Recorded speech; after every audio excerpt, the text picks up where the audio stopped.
Hey guys, welcome back to Sad Dad. My name's Dave Abkary and I am a comedian out of Fresno, California, and this is a podcast where I sit down with my fellow funny friends, my fellow comedians, and we talk about dads. Hi, how are ya? How's your week been? Oh boy, hey, hi.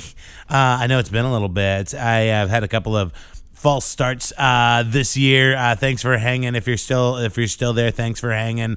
I kind of wanted to get back at this podcast, the Sad Dad podcast, in earnest, and so I was waiting until I had banked up a bunch of. I have 5 episodes in the bank right now, so I can do this pretty consistently. So sorry about that. The last 2 were real bangers though, with Vanto and oh my god, I'm totally blanking on her name. I know it. I got this. I always want to call her Betsy, and that's not right. Becky Lynn. God, how fucking great is Becky Lynn? She's the best. So cool. Yeah. So again, thanks for hanging in there. It's Valentine's Day. I'm releasing this on Valentine's Day. I meant to release this yesterday, but I couldn't record. This intro because I had no voice yesterday. I had absolutely no voice, and it was there, but it was just rocks. It was just pebbles falling out of my mouth. It sounded awful. Feeling much better today. I think what it is too. I mentioned last episode I had I started smoking. Cigarettes snuck their way back into my life, and I've actually stopped that. I'm not smoking anymore. It's been 2 weeks since my last cigarette, which is pretty solid. I've been doing the vaping thing, and that seems to work for me. And I don't know. I think it's safe. I don't know. It's not THC. It's the weed stuff that's the dangerous stuff, right? That's what was killing all those kids. And this is just regular ass nicotine that smells like cinnamon rolls. Straight from the robot wiener. A little suckle at the devil's teat. I don't know if that's what people. I think that would be a cool way to talk about vaping, right? Get all the biker gangs vaping. It's like, suckle at the devil's teat. It's dumb. Anyway, yeah, so cool. But yeah, my voice was shot yesterday, and part of it was because I was doing a high nicotine level on the vape, and it was just thrashing my voice box. And then in addition to that, the night before Full Circle Olympic, we had an insane show at Full Circle the night before. Set a new attendance record. It was great. That show is my favorite night of the week right now. It's an absolute blast. If you live in the Fresno Clovis area, do that. Come out. It's free. It's free. Full Circle Olympic and Tower District. Got some great shows coming up next week. We got the lovely Ramsey Badawi, former Sad Dad guest. He's coming out to do those shows. Going into March. March is going to be a busy month. I've got a bunch of shows lined up out of town. In addition to all the stuff I'm doing here in Fresno, it's also my birthday month. Birthday month, people. The last few years, I've gone out of town for my birthday to do comedy and just see friends and stuff. And it always sounds like a good idea, but I always end up just wishing I was home on my birthday, with my family. And last year, the day of my birthday, I had some friends to hang out with in the evening, but people work, they're at work. And, I'm just sitting in a soup plantation crying into a tomato bisque that I got from the salad bar because I'm so lonely. So I was like, this year I'm spending it with my family. I'm spending it with my kid. We're going to do cheesy stuff. I just want to go play mini golf and get Red Robin or something. I don't know. I don't know. I try not to make a big deal about my birthday, but I try to just be selfish on my birthday. But this year, I guess maybe it's still being selfish. I have 2 very specific people I want to spend my birthday with, and so getting them going to lunch or dinner with them and playing mini golf with those 2 sounds like the perfect birthday. There's a great way to turn 34. All the coolest people I knew when I started comedy, all of my favorite comedians when I was just getting into comedy were 34. I was like, I can't wait to be 34. I'll finally be funny. Now I'm turning 34, and I'm like, I guess I'm funny. I don't know. But now all those people are are older. They're not 34. Nobody stays perpetually 34. I don't know. I'm retarded. But anyway, yeah, who cares? Abby update. She's doing softball. She went straight from fall ball into spring ball. Like there was no break. Like this is like this lifestyle that just sucks you in, you know. I had like this week she had practice Monday. She had practice Wednesday. She had a friendly game with another like team last night, Thursday. She's got practice tonight, and I think she has a tournament this weekend. And I'm like, and she had a tournament last weekend. I'm like, this is wild. Like this is out of control. She enjoys it though. She gets a little overwhelmed, I think, at times, but I guess that's just the life, you know. I mean, that's just the sports parent life, you know. I guess I should stop complaining about it because it's not going to get any better, you know. I guess I don't know, maybe she'll want to play a different sport. I don't know. I think maybe part of it too is I played 2 years of Little League. That's my only experience with actually like playing baseball, and I didn't have a great time with it. So maybe if she was doing something that I was really into, I probably wouldn't complain as much. I should not complain. Who cares? Why am I complaining? Why am I being like that? Stop it. It's not about you. It's about your kid. She's having fun. She's out there with the girls. You know, they're out there. They're doing their chants in the dugout. They have so many chants for everything. It's wild. I'm like, who like teaches these things? Like, is there like an online forum like, you know, where you go, it's like dugoutchants.com and like you can like learn and they all just seem to know them. Like, how do you, I don't know. It's impressive though. They get down and it's good. They like it. I bought some running shoes. I have some running shoes. I bought some running shoes off of Amazon. There's some New Balance. I don't think that's cool. I don't think New Balance shoes are cool. They're very dad shoes, but man, they're the only ones that like fit my dumb fat feet. You know, they're comfortable. I don't know. I had a buddy, a buddy the other day. I ran into him. I hadn't seen him in a little while. He's like, it was trying to be. It was coming from like a place of love, but it's so funny like how like emotionally stunted like men can be about like expressing their feelings towards each other. Like he was like, hey man, like I don't know, maybe you should hop on the treadmill. You know, it seems like I just want you to be able to fuck hot bitches.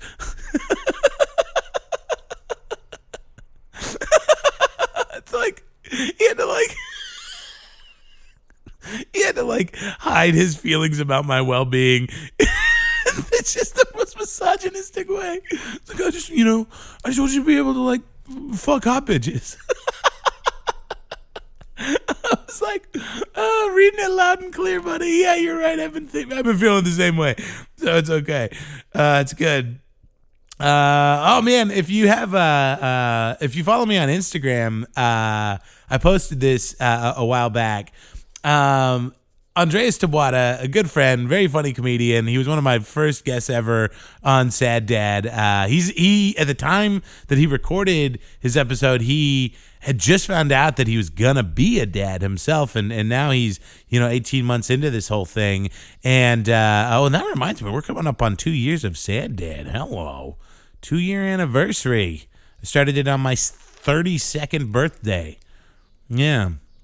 Anyway, that's wild. Anyway, Andreas, he was up doing some shows with me, and he surprised me with this like wonderful piece of art he did of me sitting there in front of or behind a microphone, and he incorporated like all the things I love. Like there's like a mini that I painted. I need to get back to mini painting. I wasn't really enjoying that at the end of last year. I have a bunch of those things on my Instagram too. You can see my minis that I painted. Anyway, and it's got a pack of cigarettes, which is fine. Like some D20s on there for he knows I love D&D. Bottle of Jameson.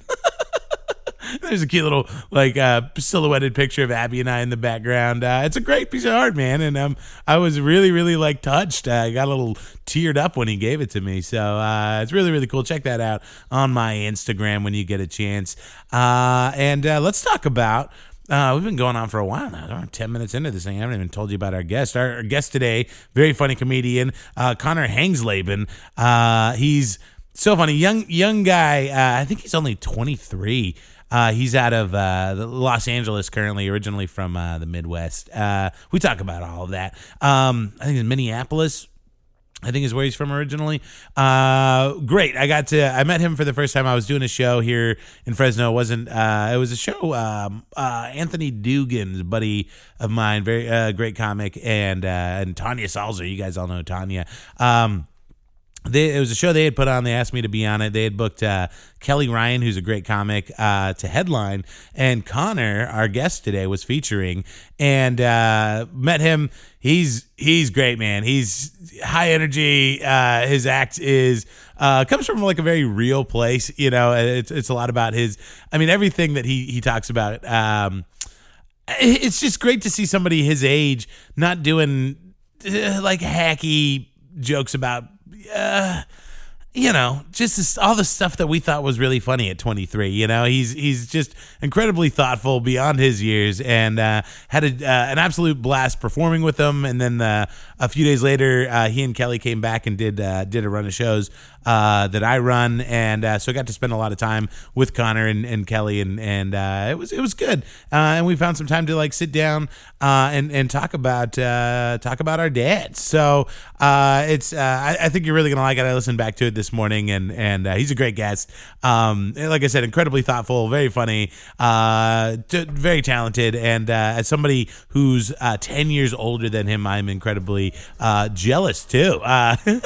Unfortunately, he's a really, really nice guy.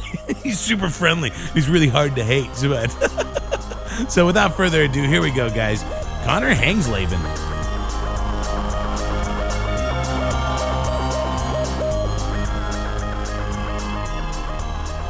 We backed that toilet up so bad. It's like what you and I just did took much longer.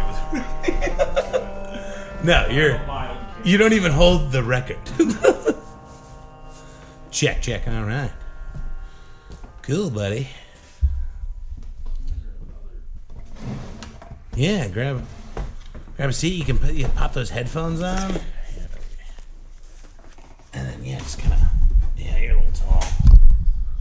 Yeah? Does it sound good? That's good. Okay. Yeah. Hell yeah. You're in a little podcast bubble. Dude. Yeah. What, so you were telling me the other day, it's like your first trip up to Fresno. Yeah. How do you like it? I like it.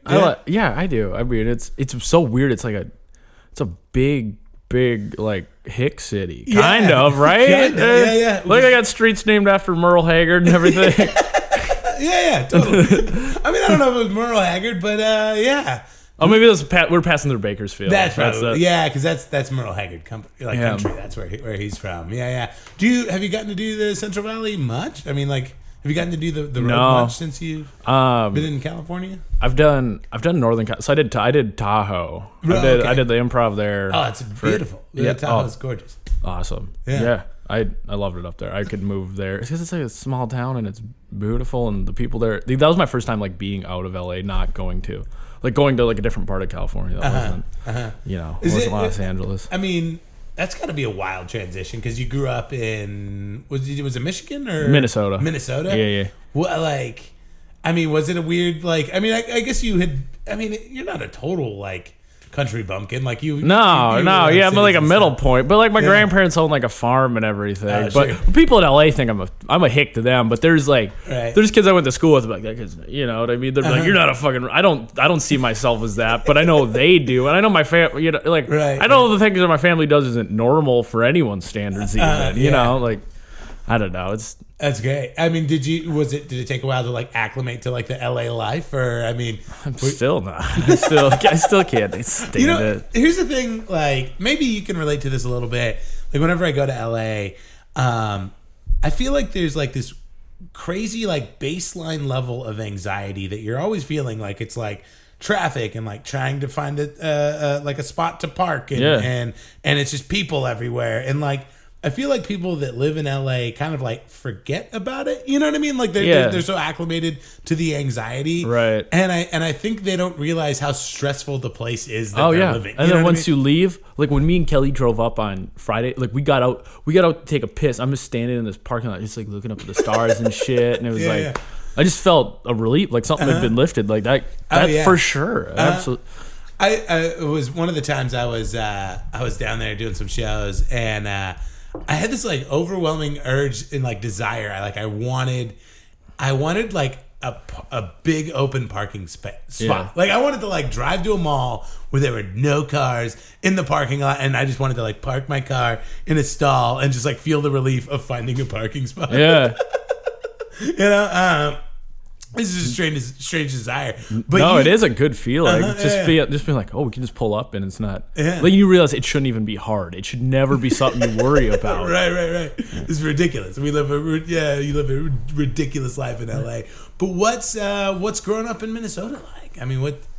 It was fun. It was cool. I grew up in a town with like 10,000 people. So it was like so we're probably an hour north of Minneapolis. So like we could go to the city, but we never did. Sure. Like, occasionally, like I remember going to a concert and my mom was afraid for my life. Really? That we're just like, she's like, make sure you have your wallet in your front pocket. Like watch out for all these people and everything. Right. And like shit like that. Like we never went down there. We never went to the Mall of America. People like ask me about the Mall of America. I'm like, we don't really like cross. So we'll go to St. Cloud, which is like the north, like central, like hub city. It's like 40,000 people. Yeah. But yeah, it's like this is small town with like 4 stoplights and 2 roundabouts. That's the big deal. Like, I went home. My mom's like, I got off the plane when I was doing shows back there. I was visiting my parents in July. My mom's like, I'm going to show you the new roundabout. This has changed my life. I can get from one end of town to the next in 2 minutes instead of 5. It's the simple pleasures in life. That's amazing.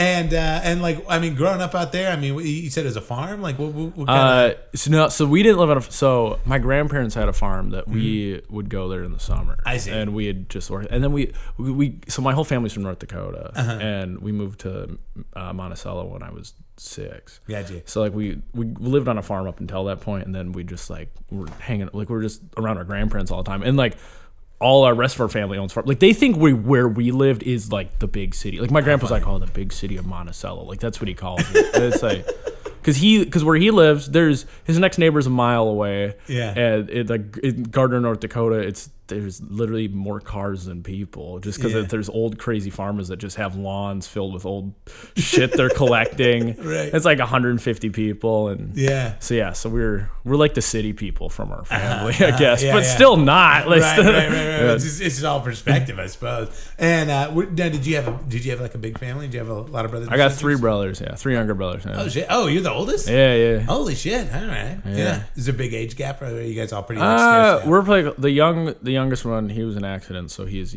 way from everyone. But he's 13, and then I'm 23, and then I have my second, or the second one. He's 21 now, and then there's one that's 16. Okay, but so you guys are all pretty like gradual. Yeah. I mean, that's kind of cool. Yeah. Yeah, that's nice. What do they think of you like being out in California? Like, I mean, they think my youngest brother will call me, the one that's 13. He's like, "Are you gay yet?" Like that's like that's what they think of like California. They just think it's like it's a haven of sin. Yeah, it's like, I mean, they're not totally right, but still, they think it'll like that all change. Yeah, right. Going out there, I don't think they realize how how different. Yeah. Well, it is a strange state too, because you just go a few hours north and it's probably a lot like where you grew up. Oh yeah, dude, I did a show in Monrovia. It was this brewery. It was like the Pacific Plate Brewery, which is like it's maybe like 20 minutes north of LA. Or it's like I think you just like go a little bit past Pasadena. Yeah, and it was like it was so that was like I've been in LA for a month. That was the first show I was doing outside of it, and this guy's like, he's like, yeah, this is where all like the Republican Mexicans live, and I was like, oh, I'm gonna crush right now. I'm gonna kill it. I was like, oh, these people like really. Yeah. And so you're growing up out there. I mean, what kind of kid were you growing up? Were you really into sports? Or? I was really into sports. Yeah, I was on the swim team and I played football until my sophomore year. Yeah, like I'd swim every weekend. Like I just like it was neurotic about it. Like like I would never skip practice, and I do kind of regret that. Like being like that, I felt like that like took over my life. Like for a little, like seventh, like that was like the only thing I did in high school for the most part. I mean, I think think it's a good thing. I think it's okay to be obsessed with it at that age. You know, I mean, what else would you be worrying about? You're right. Like, yeah, I know. Yeah, just like, you know, like I'd turn shit down. Like I remember being like so scared. Like I was gonna smoke weed with my friends my junior year. I was like, wait, what if I get, you know, like how would this affect my swimming? And then, then I started smoking some weed my senior year, and then I was like, oh, this doesn't fucking matter. This is, if anything, it makes it better. But that's funny. Well, I mean, that's cool. And then, I mean, did you end up? I mean, like, at what point for you did the transition come from? I mean, why did you end up moving out to California? Was it for comedy? For comedy. That's the only reason I would live in Los Angeles. If there was no stand up, or if that wasn't what I was doing, I would never even touch it. I'd be back in Minnesota for sure. Yeah. What? And were you like a big comedy nerd growing up, or what? I always liked it. Like we would drive up to my grandma's house, and I would just do Eddie Murphy Raw for my mom. Like I had it all memorized, and I just do it. And the same thing with like all the Adam Sandler SNL sketches. Like I would just like do like the Opera Man thing, or like he would do this stupid Halloween costume. It's like, he just puts a newspaper on his face. He says, I'm crazy newspaper head. And like just like shit. I love that shit. Just like goofy comedy. Yeah. I mean, and you, I mean, I guess, and you touch on some of like the more eccentric stuff in your act, but I mean, it is kind of a weird backdrop where you're kind of into comedy, and then you're going out in the middle, you know, to your grandparents' farm, and I could see it like kind of all like meshing together and like forming like your sense of humor. I mean, you seem very well informed.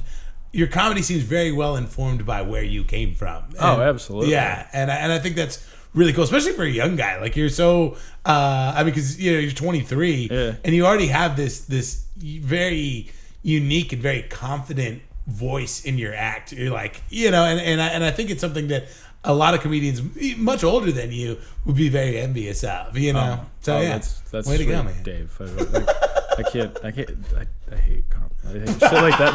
That's the one thing. If someone's like very sweet to me, it like makes me. I'm picking my nails right now. Sorry, I didn't mean to get all sassy. No. I was trying to get to like a talking point.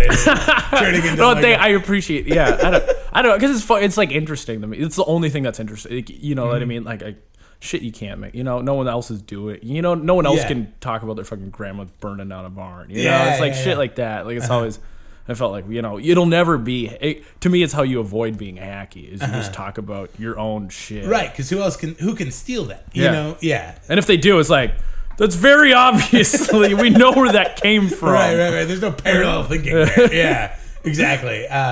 And I mean, and again, you talk about your grandma burning down the. I mean, so your grandparents, were they pretty eccentric people, or were they? They are. Oh God. Yeah. My grandpa, he was a cop in West Fargo for 40 years, and he also worked for the FBI. So and he is paranoid beyond belief.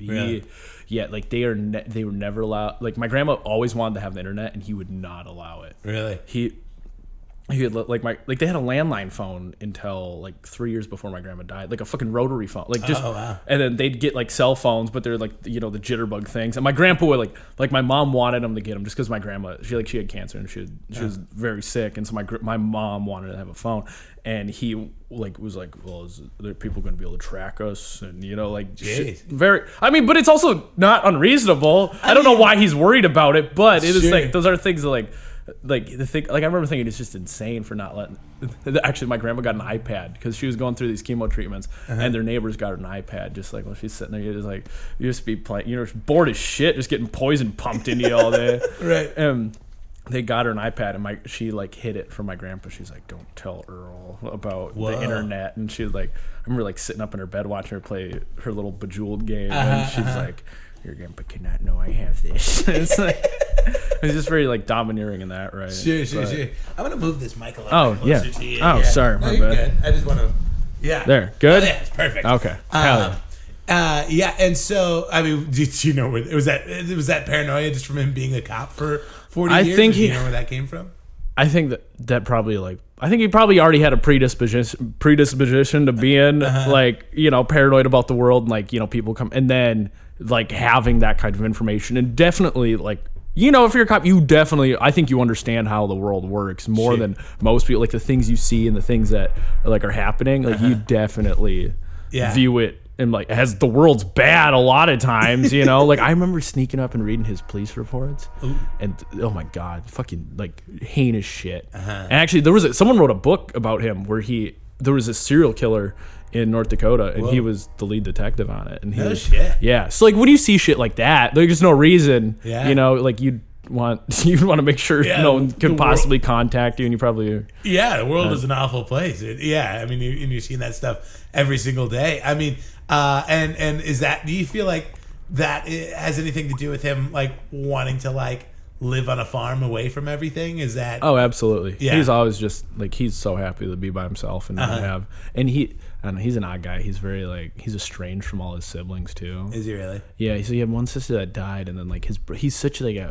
he's very like, he has these lines, and you don't cross them. If you do, like, he'll be mad at you forever. Like he's a 75-year-old dude. He has brothers he doesn't fucking talk to. Wow. Which is, it makes me sad as shit. I'm like, why would you just burn these bridges with your brothers? Like one brother, he got smoking weed on his property. Yeah. And he's like, never come back here. Really? Yeah.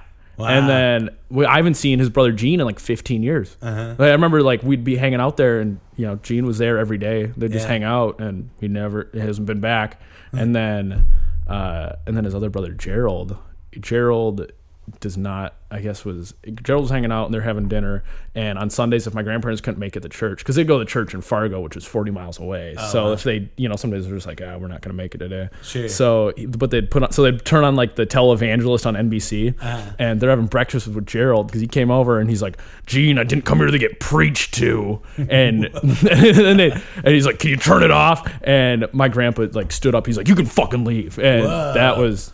Wow. Yeah. It's intense. But also, like, that's something, like, I get, like, you know, he's being disrespectful to my grandma and shit. But, like, also, like, I don't know, it's your brother. Like, how you gonna get over that shit? Maybe it's like, hey, buddy, this is what, you know, you could have an adult conversation, like, you know, I mean, like, you know, you're in our house, this is what we want to watch right now. Yeah. You know, rather than just burn it all to the ground. So, I mean, they're all kind of eccentric in their way. But, How intense. I mean, did any of that kind of like spill over into your like experiences with them? You know what I mean? Were they real black and white with you guys? Yeah. Well, my grandpa liked the comedy thing. Like, even like he'd always ask me like how much like money I was making. Like he was always like, well, so you're making money doing that? You're going back to school? Like he was always very much into like me being in school and like because I really liked like English and shit like that. And so like, he like that dude would just sit and just read every fucking Charles Dickens book. And I remember him like giving me copies of Walden. He'd always come up with like books, like stacks of books he found at.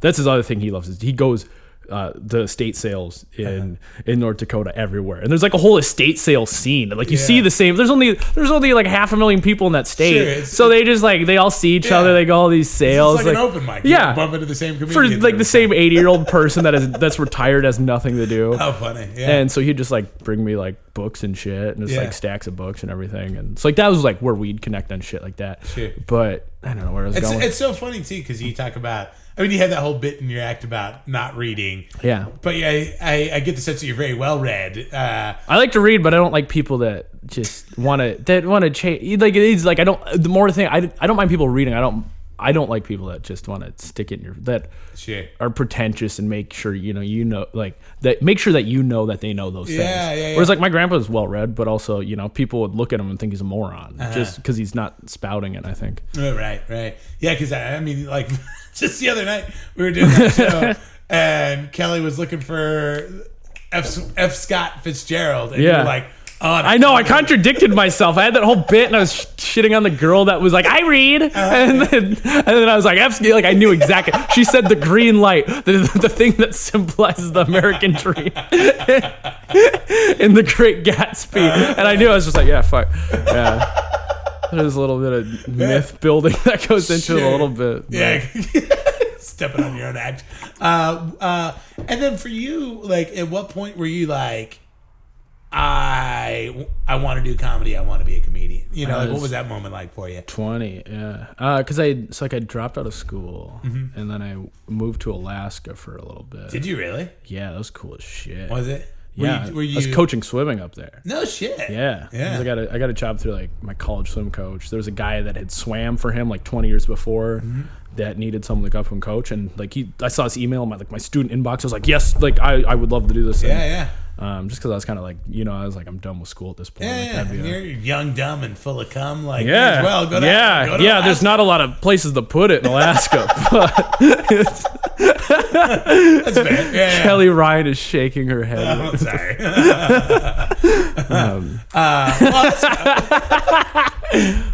Did you? So did you start comedy in Alaska? So I moved back, and so I was there for 5 months, like May through September, and then I came back and I was like living with my parents for a couple months. I just started driving from Monticello to Minneapolis, which is an hour and a half every night to go to open mics in the city, and I just go watch for a little bit, and then eventually like I went up one time in like February after like watching, and then at this pizza place mic, and then I just started going up, after that, and I was like addicted to it, and I was like, it was very much like it filled like the void that sports had like left, because there's like a structured, or what I mean, like it was very easy for me to say like, oh, this is just how you get better, like you go to this thing, you write, like it's like it's like fucking swimming, whereas like swimming's like, okay, you need to do this is like the training cycle, like you need to swim this many yards, like that there's like sort of a work equation to how you'll get better at it. Absolutely. You're 100% right, and you're right. Like, I mean, comedy is in a lot of ways one of those things that like you get out of it what you put into it, and I mean, I don't think a lot of people see it that way. I mean, I think a lot of people see it like either you're funny or you're not, but the reality is an unfunny person can get funny if they put in the work, I mean, like some people are naturally more advantaged than others. You can trick people. Yeah, there's people that come pre-downloaded with something, but I think if you already come, you got like the presets or whatever, the good shit, and then you just add whatever, like if you got both the things, it should be. Yeah. I mean, I was thinking about this, just I don't know when it was, yesterday. It's like at the end of the day, because it's, the thing that we do is so subjective, and there's no like solid metrics, like kind of like going back to like the sports analogy, I mean, like there's no like clear cut time, you know what I mean? Like there's no like, you can't post the best time or set a new comedy world record, and so like, and it's so subjective, and like for a long time, at least for me, for a long time, it was like, oh, I just gotta be the funniest fucking person ever, and then it's like you realize like, oh, well, a lot of the people that I don't think are funny think I'm unfunny, and so like this metric just sort of like loses its point, you know, and it's like, and so it's like at the end of the day, all you really can like objectively hang your hat on as a comedian is like, how hard did I work? Like how hard did I work? And was it meaningful work and everything? And so but it's just like comedy's just like that fucking golden ring, man. Like, just chasing something. Yeah. And so I mean, I could definitely see how you coming from like a competitive sports background would just fucking latch onto this thing, it was easy. It was such a like, it felt like it was just. So what was doing comedy like in Minnesota? I mean, their scene's great out there. Is it? It's cool as shit. They get, because Minneapolis is such a cool town because there's no really like a lot of like the downfalls of like that all the like social problems we talk about, they're so small in that city, and like the whole city is like, is it like a 500,000 people between, or it's like 500,000 people between like St. Paul and Minneapolis, and it's such a great arts town because it's the whole city's a college campus. There's just a lot of money. There's like a lot of good industry, and they don't have to spend time like worrying about like other things. So people just like really enjoy going to shit. Like, so they have the clubs that are fucking like Acme Comedy Club gig. Like they get like 300 people going to their open mic, which is insane. And they got like Sisyphus Brewing, which is like 180 people. Same thing, just packs it out. It's better than any show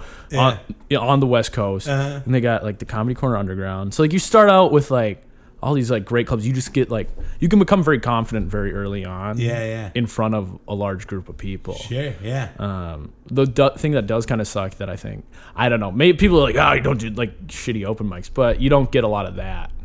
There's not really like any of those like grinding, really fucking like coffee shop like open mics. There's very few of those to like suffer through. Fucking barn burner. So like I think like sometimes like like people come from there and then maybe move to LA and then they move back after like a very short period of time because it's like, well, get back in line. You're little Hulu thing you did doesn't matter.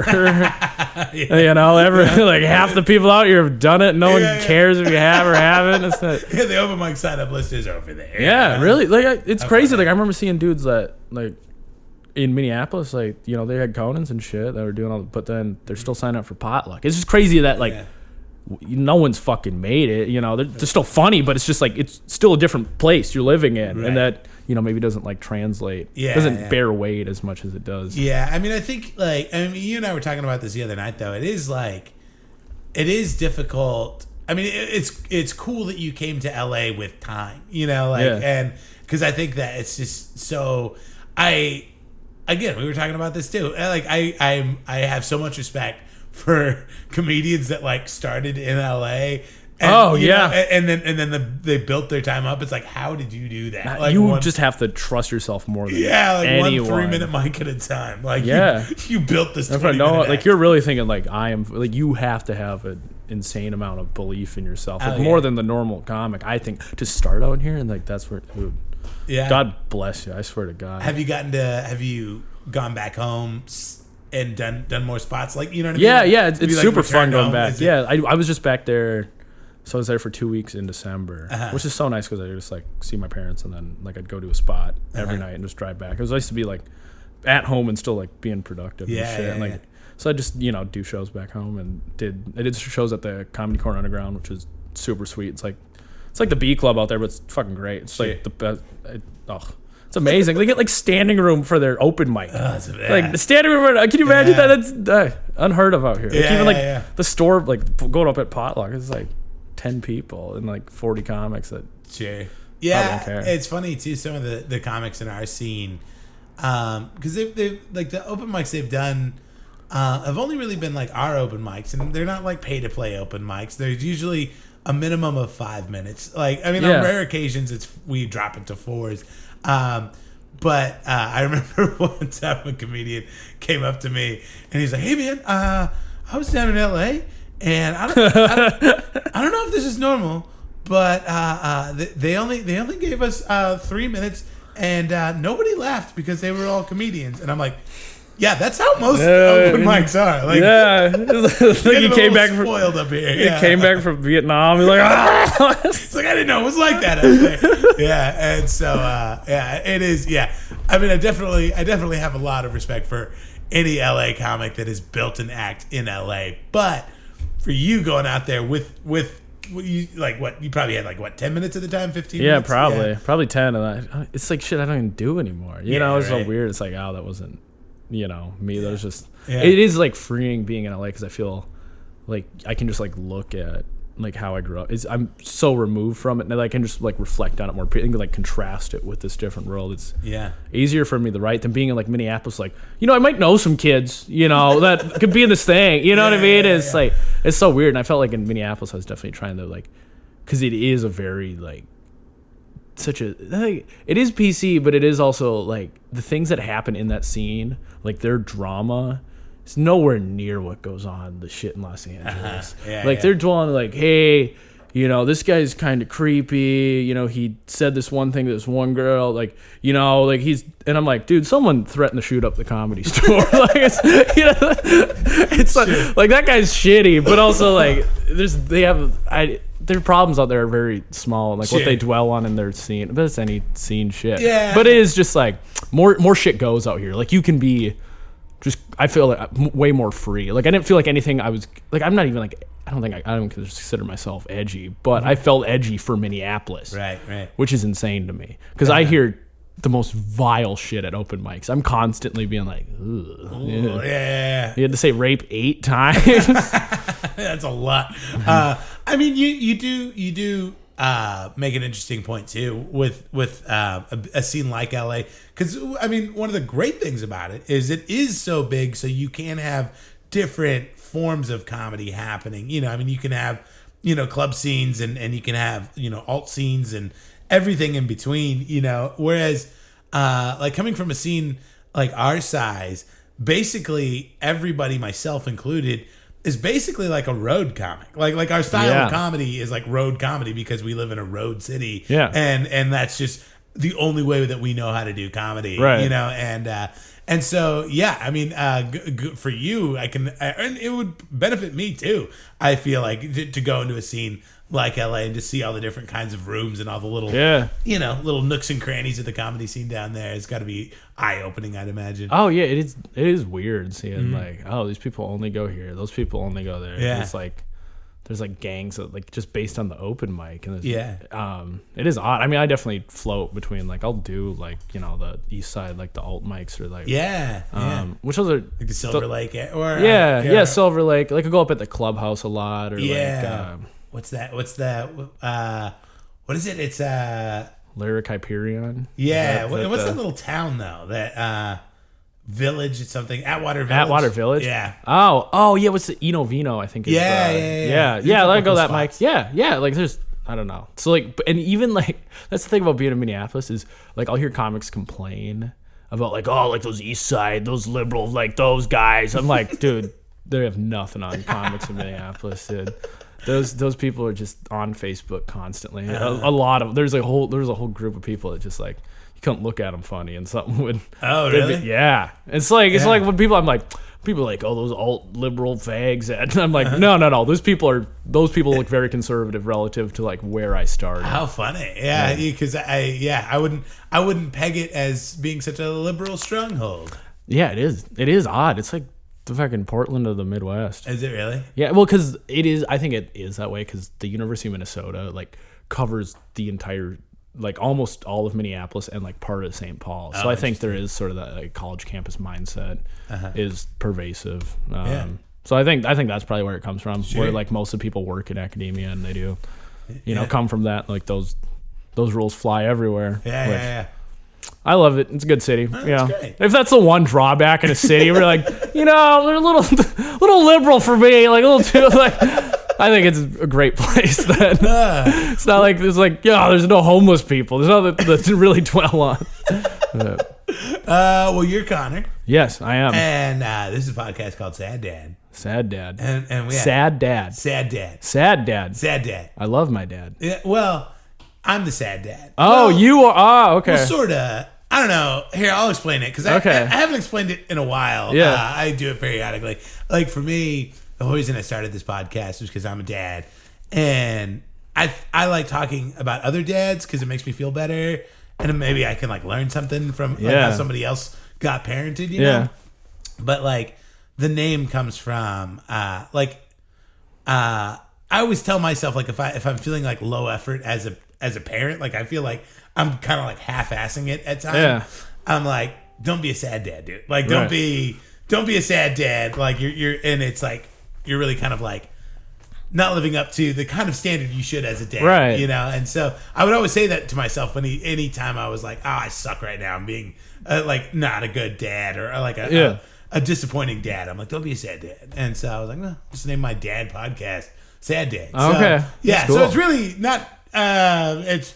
And really, the sad dad isn't even me. The sad dad is. It's just this idea of this really abstract idea that I decided to use to confuse everybody. Okay. But anyway, you have a dad. I do. You do, and we were talking about this earlier. It's like such a big thing. I always like to start at the beginning. So like, where did your dad grow up? So my dad grew up. He was born in Texas, but he grew up. I think he moved like quickly after that to Grand Forks, North Dakota, where his whole family lived, and he grew up on a farm out there. He grew up. His grandpa owned a potato farm, so he kind of like, well, the way he told me, he said, yeah, my grandpa swung a big dick in that town. That's what. So big old potato. Yeah, fucking russet potatoes. So like he grew up on a farm. I remember like seeing him. So like he knew fucking potatoes. I remember him my mom fucking bought a sack of potatoes and him flipping, like looking at the potatoes, like, these are fucking shitty, and like just like these shitty potatoes, looking at the blight on the potato and just hilarious. Like just roasted the potato. And was he part of a big family? I mean, did he have a bunch of it was only him and his dad. His mom left like soon after, like he was maybe 2 or 3. He's never met her, known her. He's tried to find her a couple times, I know, but they've never met. So it's just him and his dad.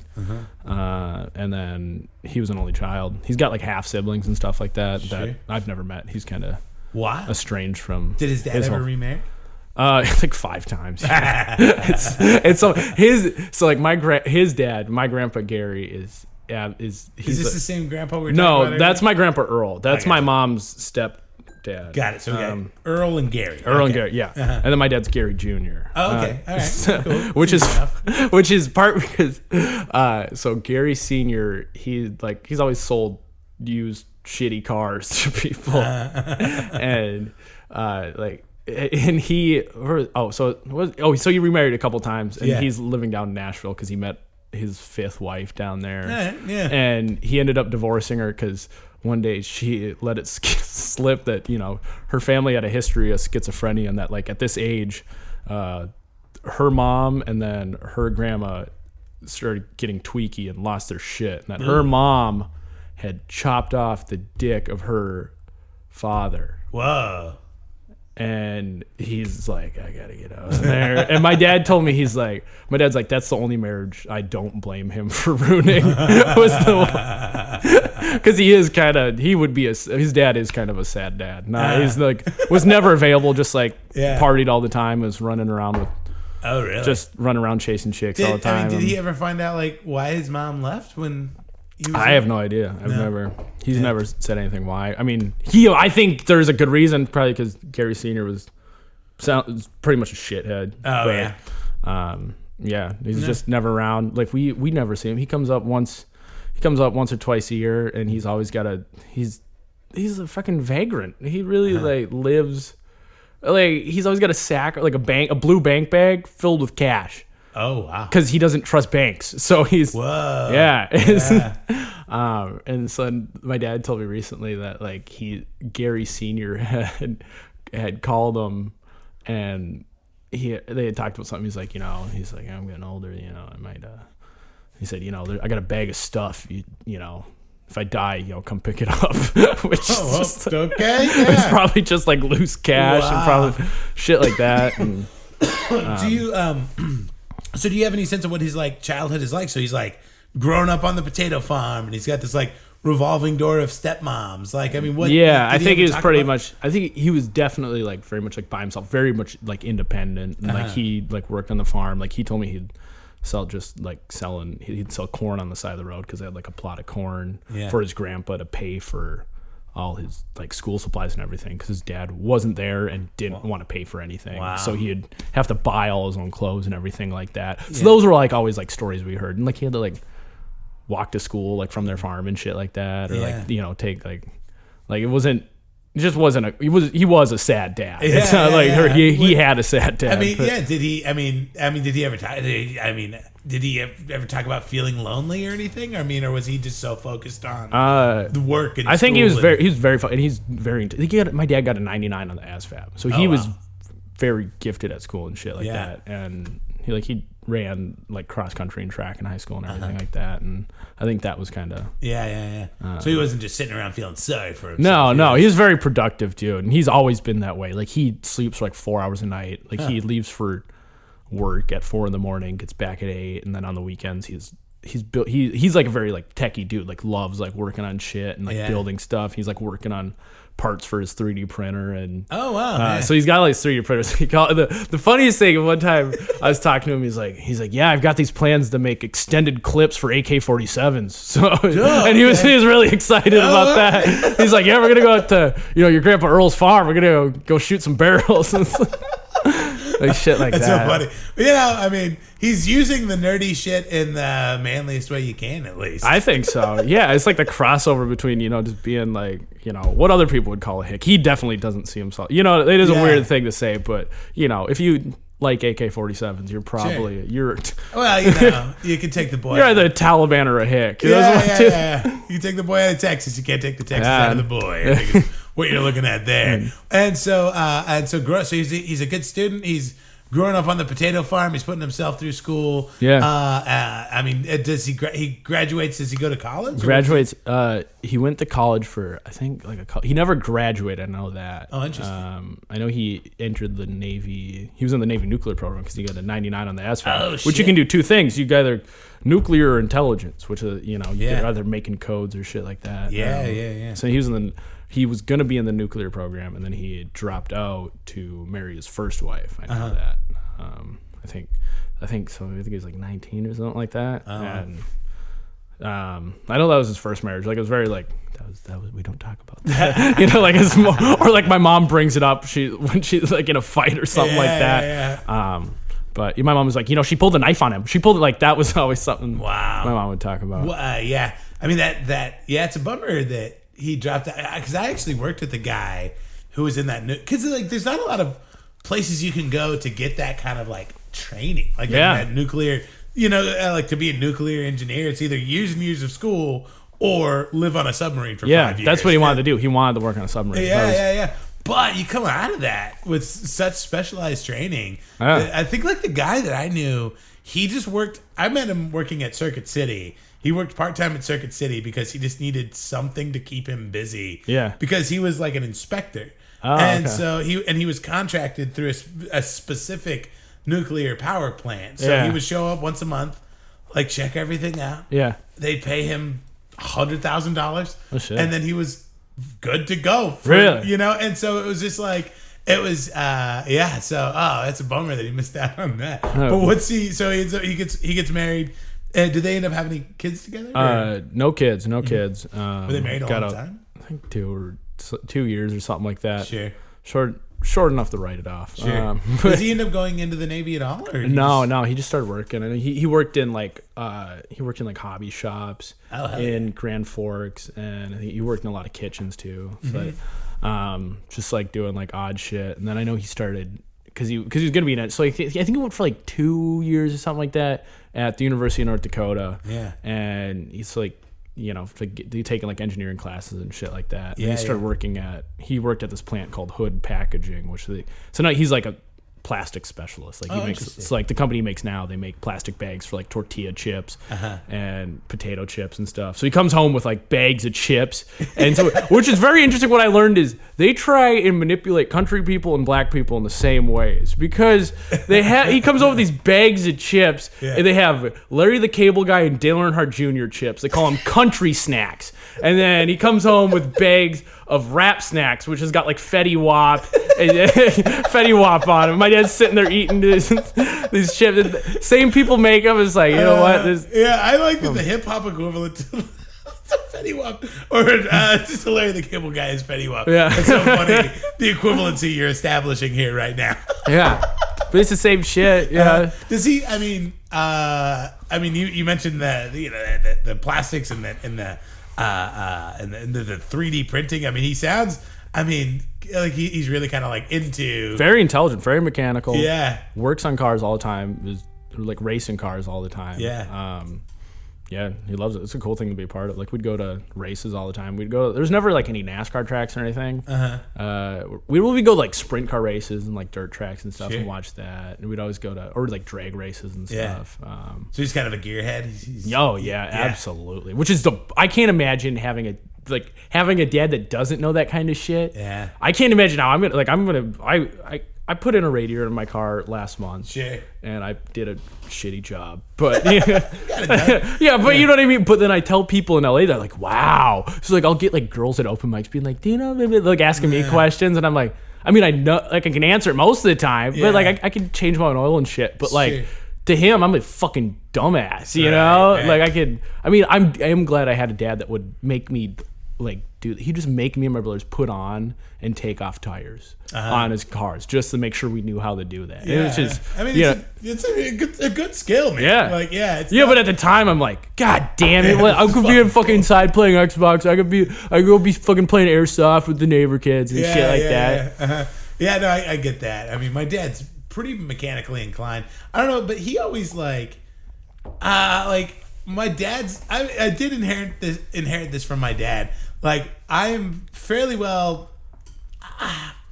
I'm mechanically inclined, but it's not proactively. Like, everything I've learned how to do has always been not because I wanted to learn it, but because I had to learn it. Right, like, you're just forced into a situation. And so I'm always like envious of guys like your dad that are like really into the into the thing because they want to be. They'll just do it because they'll just take shit apart and build. Like he told me, you just do that, like bikes and shit. You just like take it apart and build it back together. And the way, and I think because he had to, because he didn't like have, you know, like there wasn't a lot of structure around. Like his dad wasn't, and like the shit his dad would do, like. His dad ran a used car dealership in Grand Forks, and they lived out in the country. And he told me he learned how to drive a fucking stick shift at 6 years old. Whoa. He said he'd sit on a fucking stack of books with a stick for the clutch. Wow. Because his dad like would need these cars to get in the town. Like he'd work on them in some shit, and like he'd be busy or he'd be like off, and his son would drive these fucking on backcountry roads, drive cars. Yeah. So he was very, you know. I mean, and I could see how if you're a kid, you know, and you know your dad's busy, your mom's not around, you could probably feel like there wasn't like a real sense of control in your life. And like I could see, like if you're a kid, like pulling apart an alternator and putting that alternator back together would probably give you a nice sense of control in a situation you probably, you know, in a life that you didn't feel like you had a lot of control over. So yeah, I can see that. At least he focused it in a positive way, you know, rather than going like something awful like drugs or alcohol. Well, and I think because his dad was into that shit, so he probably saw that and was like, "Fuck that," because my dad's never been like a drinker, you know, like he's like seldomly like had a, you know, like he'd have beer, he'd have a couple beers with like people at like work, but never like. Sure. Like he looks at me, he's like, "What?" He looks like me and my brothers. We all are fucking just drink a shit ton. And my mom too. She like so like he's the controlled person in the you know. We get this from mom. We do. Oh, absolutely. So cool. So he's working, you know, a couple of oddball jobs. He gets married. He gets divorced. At what point does he meet your mom in all of this? So they met at a barn dance in. I think it was really close to where my parents grew up. I forget, like Cass. I know because when I was back home, they're like, "Oh, you know that barn you guys met? They tore that down." And they're like, "Oh, you know, that was kind of a sad thing." I guess the story is my mom. My mom was sneaking. She asked my dad to sneak in her beer cooler into the barn dance, so and like go through the back and bring it in because I think she was maybe like 20 when they met. So he did that, and my mom's like, "Your dad pretended the whole time he doesn't even like country music." And he just pretended like country music. This is the first song we like. It was like some song came on the radio, and he's like, "I had to do what I needed to do."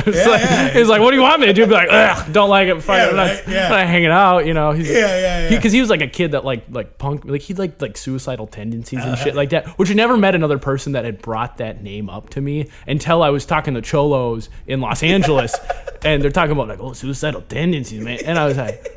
The shit my dad, like, you guys like that? It's like, that weird shit my dad was but how funny. Yeah, so he's kind of like the... I mean, it's kind of sweet, though. Like, you know, he's wanting to impress his mom. And nobody, like... They're not going to put that on at the barn dance. Well, that and, like, you know, to your dad's credit, like, your mom's not going to want to hang out with somebody that's complaining about the music that's on. You know what I mean? Like, your dad's, like, trying to be, a nice, agreeable guy to be around. Yeah, and he's always been just like a... For the most part, just a, you know, kind of like, whatever. You know, doesn't complain about shit at all. Sure. So I think when you have a childhood like that, also, you don't complain about much. You know, I don't know much about your mom, but you've talked about her parents a lot, and it seems like her parents are real eccentric people.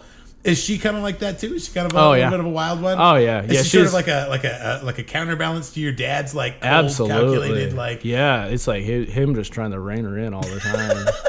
Literally, she gets kicked out of basketball games all the time. Does she? And brags about it. And she'd be like we were at a basketball game, like I was home visiting, and she's like, that referee kicked me out. Like that one game, he's like, I shouldn't have done it. He should have. And he had like escort, like it's multiple. Like she's always screaming at referees. Always like I had the nice thing about like being on the swim team instead of playing basketball was that like I could. Like it was, you know, I didn't hear her. There's no one for her. She's just screaming, go, you know, and she was, it kind of bored her a little bit too. So she wasn't bobbing up and down doing the fucking breaststroke. Yeah. There's like, what's the referee? Like, hey, he blew the whistle wrong. You know, he started it. Their jobs are easy as shit. They just gotta watch you. Right. You know, instead they're not really involved in the race. They don't have an impact on the outcome unless you false start. Right. And that's it. Yeah. But yeah, Did they get married right away, or did they? I think they got married like after knowing each other for like 2 years or something like that. So I think they got married when my mom was 22, and then so I think he was 30, and then because they had me when she was 24, I know, and he was 28. So I got you. Yeah. Yeah, cool. And then they were like, and they were just like, off to the races. We're gonna have a bunch more of these kids. Yeah. They had. They did. Yeah, absolutely. You kind of touched on it a little bit already, but I mean, growing up, like, what was your relationship like with your dad? Was he like real hands on? Like, was he there helping you with homework every single night? Or yeah, it was always like that was the thing. Like we'd be like getting like our homework and shit. Like it would always be like I thought he hated me because I was so like math and shit. He just understood this shit. You know what I mean? Yeah, he just looks at it and gets it. And I thought he hated because I couldn't understand it. I was just I didn't have the patience for it to sit down and be like like geometry and shit. I just didn't care. I was like, when am I ever gonna need to do? But he's like, no, this is very important. Like shit like that. Yeah. And it's like for a while, like we were close, but it was always like, and he was always like around and everything. But I don't know. I mean, but that's everyone. I feel like everyone feels weird about their parents at some point. But we got closer as we got older, and we were always like doing shit together. Like we're always like going to races and stuff like that. Or, like working on shit, or like just sitting in the garage like working on cars and stuff like that. Yeah. Was he real outdoorsy? Like did you guys? I mean, you mentioned the gun he liked being outdoorsy. Like he wasn't like a fisherman at all. Like if we went fishing, it was always with my grandma. He wasn't outdoorsy like that. He was outdoorsy for cars. Like he would go camping if there was a NASCAR race to be at. Like that's the circumstances for it. Because I think he did so. He told me one time, he said kids that, which after meeting you, I was like, oh, this might be a little true. Like because he said, I grew up farming so much that I didn't want to have anything to do with it. Dude, yeah. And then because my uncle Dwayne, who he didn't have a farm at all, and now he's just dedicated his whole life to doing it. He always has cows, always has horse, always has something he's working on. It's always growing something. Yeah. And my dad's like, yeah, because he didn't grow up with it, and now he didn't get sick of it. Now he wants to live his life for it. Right. Yeah, I mean, it's different strokes for different folks, man. Yeah. But, I mean, I get it though. It's like sometimes. I mean, it sounds like he got the right thing from it, which is like it sounds like it instilled a really solid work ethic in the guy. Absolutely. And but yeah, it's not for everybody. It kind of sucks. And and so I mean, I totally get your dad. And it was probably the motivation for him to like go to school and get his degree. He's like, he did not get his degree though. No, he didn't. Yeah, which is why I'm like very like impressed with like the shit like how smart he just never got his degree because he was getting married and shit and having kids, and he had a good job before then at this packaging plant. Yeah. And he's like, well, he's working full time. He can go back to school. So and he had a job he's happy with. Didn't need to do it. Hey, I mean good for him. Which I think but then I talk to people. I'm like, oh, my dad, makes like $60,000 a year. But then there's like people out here that are like, well, I made that last night. It's like my concept of wealth has been flipped. I mean, yes, you're right. Like when you're in LA with fucking uber rich people. Yeah. But I mean, like where he's from, and frankly, if he had that income here in Fresno, he's living a comfortable life. You know what I mean? We're comfortable. We were never like, I mean, there's times where we were very like uncomfortable. Where my mom's like, we're eating scrambled eggs and rice all this month. Right. But, it wasn't like we were destitute ever. You know? Was your mom like home? Was she a stay-at-home mom, or did she? No, she worked all the time. She bartended and waitress, and she's always like cleaned houses and shit like that. So that was something we'd wake up at 5 a.m. before school or before swim practice, whatever, to go clean a bar every morning. Because that was her job. She just free labor. I feel like such a shithead. Like I'm like, Mom, I don't want to clean chatters. That was the name of the bar. I don't want to clean. I don't want to clean chatters today. Mom, fuck. It's like yelling about it. It's a hilarious phrase for a 6-year-old to be saying. Yeah. I don't want to clean chatters today. And that's what we all did, which is cool. I mean, if you're going to have kids and you have some sort of business or something, you run it like, dude, free labor. That's what it's all about, man. Hilarious. Yeah, I mean, you and I were talking about this a little bit ago. Yeah, 100%. Like, I've always been my dad's one and only employee. And he doesn't have to pay me anything, very little to nothing. Yeah. So, Yeah, it's an investment. Yeah, for sure. Have you noticed any difference? I mean, I guess you guys were all pretty close in age, but was he a different parent to like you than he was like some of your brothers, or was he pretty consistent across the board with you guys? Was he any harder on you than? He's mellowed out as he's gotten older. Like he was I feel like sometimes he was a lot harder on me than sure. Even like you're the prototype, of course. Yeah, he didn't know what he was his first run.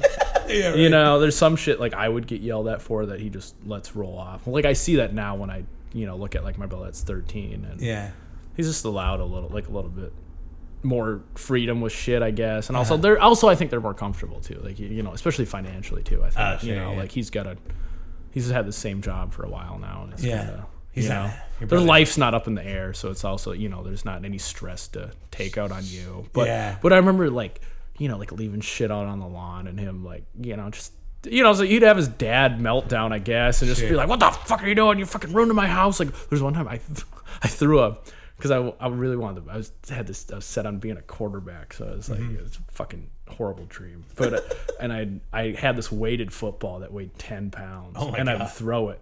And I'd throw it in the house to my brother. And I threw this 10-pound weighted football and it took the paint, because it's so heavy, it took the paint off the ball or whatever, the chalk on the ball, and it left a dent. It fucking wrecked it went through the drywall. And I remember like, I put the blind over it, like I rearranged the blind so it's always covering the drywall. And then the day seeing him like slide it over me, like, what is this? Just seeing him, like, oh god, just losing his shit. There's other time I kicked a hole in a wall. God, that was fine, But your younger brother's not getting up early to go clean chatters now. No, it doesn't have to clean. Sometimes they do have to clean because my mom still cleans other things, just not the early mornings. Got you. And it's like only extreme situations where they don't have to do shit like that. Which I'm like, God, you guys have it so easy. You caught our mom and dad at a good time. You really. They're all old and mellowed out. Yeah, really. Well, we'll bring this thing in for a landing. I mentioned this to you a little bit ago too. This is part of the show. I like to close it out. End it with a dadicdote. Okay. Do you have like a favorite story about your dad you like to tell? Favorite story about my and if you need to take a second to think. No, I got it. So there was one day me and my brother me and my brothers, and then we had like the other neighbor clan that had a bunch of boys. It was the Peterson family, and like we were always like really close with them. We all hung out all the time. Like our moms got drunk together and shit like that.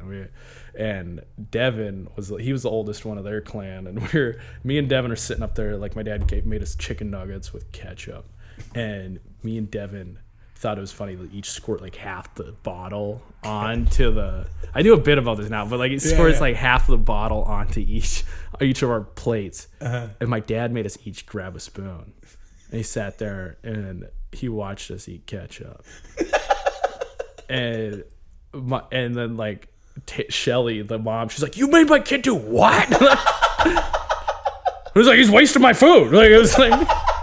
And my dad sat there and just laughed, just like watching like 10-year-olds eat ketchup. Like he was sort of like a sick fuck like that. Hilarious.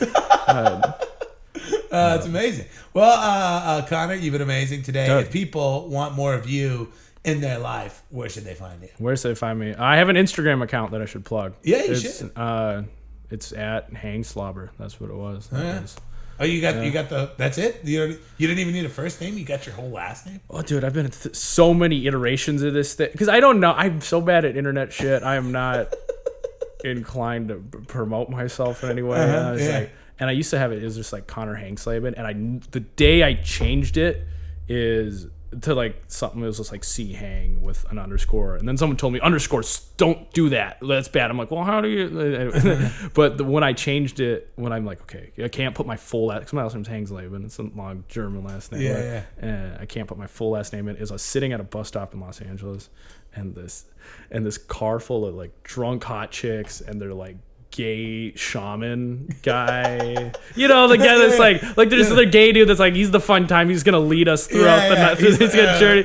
Like a Sherpa. Yeah. Yeah. And they're like, and then so I'm the party man. Yeah, like I'm sitting at the bus stop, and then the gay shaman is like, he sticks his head out. He said, my friend thinks you're cute. What's your Instagram? And I was like, it's Connor Hangsleben, Hang what? Hangsleben, we gotta go. And then their fucking Uber sped off. I was like, yeah, I could have been. She could have been the one. One of the gaggle of the 4 girls, or him, or. But, yeah. Right on, man. Well, thanks so much for doing this. Hell yeah. Oh, thanks, dude. You're the best.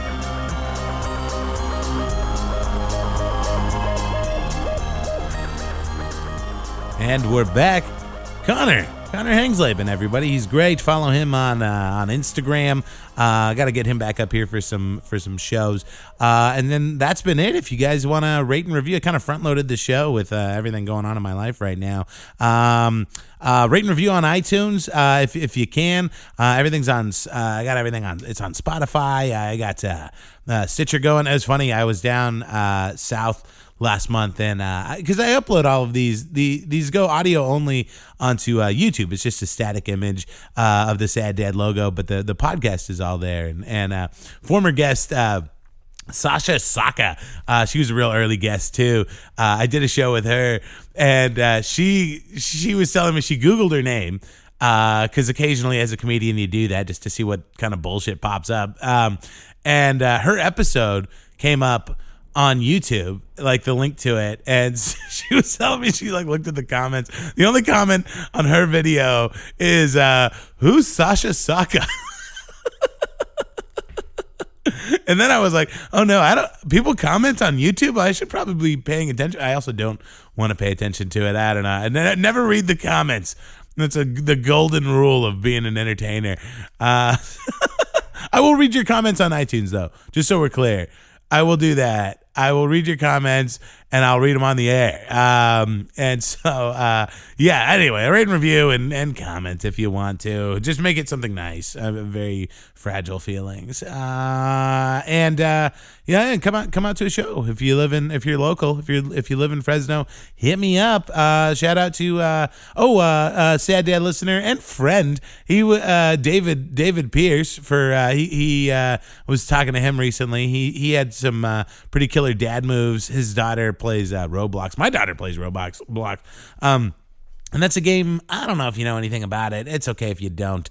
But I'll explain. If you're in this game and you're static for too long, your character is not moving in this game for too long, it kicks you out. Like it just cuts it off. And his daughter was in a very tense game.